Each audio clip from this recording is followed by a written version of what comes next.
DARPA is developing technologies that would enable future U.S. warfighters to take advantage of complex networks of weapons systems to operate more effectively in contested environments. This system of systems strategy aims to enhance mission effectiveness and decrease risk to U.S. pilots while imposing asymmetric costs upon adversaries. The approach also makes it possible to rapidly upgrade mission systems and ensure use of the most up-to-date software and hardware. In this scenario, a United States fighter begins to close on an enemy-integrated air defense site to punch a hole through the adversary's defenses and create a corridor of safe access for U.S. strike forces. The fighter is accompanied to the rear by a specially designed mission truck perhaps akin to a modified C-130. This mission truck has the ability to deploy a wide variety of easily upgraded low-cost weapons, including recoverable unmanned aircraft systems or UAS platforms. While staying well outside enemy engagement ranges, the truck greatly expands mission capability and the fighter's virtual payload capacity. As the fighter approaches the attack range of the air defense missiles, a command is sent to the mission truck to deploy a number of UASs with passive sensors and jam-resistant communications. They are commanded from the fighter, but the pilot is relieved of control burdens through the use of advanced distributed battle management aids, making it as easy to coordinate UAS activities as it would be to communicate with fellow wingmen. The presence of the U.S. forces draws the attention of the air defense site's target engagement radar.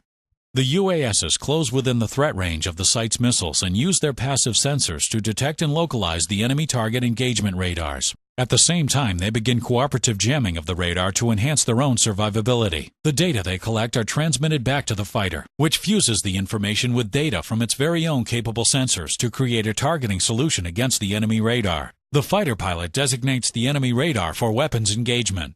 The battle management system generates an optimal solution for the UASs to perform cooperative radar sensing with the fighter. Their proximity and spatial distribution provides high-quality targeting data while allowing the fighter to maximize its own survivability.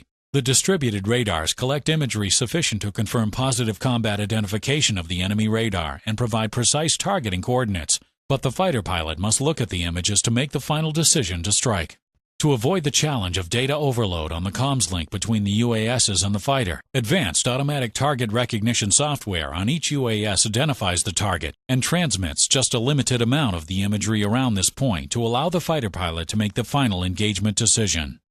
Once the decision to engage has been made, the pilot sends a command to the mission truck to attack. The planning of the engagement, selection, and programming of weapons and generation of a targeted solution is again conducted with minimal pilot burden using the Advanced Battle Management System. The mission truck launches a swarm of small, low-cost cruise missiles, or LCCMs, that speed toward the enemy radar target. While each missile has a relatively small warhead, collectively they can have a tremendous impact. As the LCCMs close on the enemy radar, the adversary launches a counterstrike of surface-to-air missiles, or SAMs, in waves. Many of the LCCMs can be expected to be destroyed, but in doing so, the adversary expends many expensive long-range SAMs at a significant cost disadvantage. In the end, several LCCMs make it through the onslaught and, guided by low-cost precision seekers, destroy the enemy radar, neutralizing the enemy air defenses along that corridor.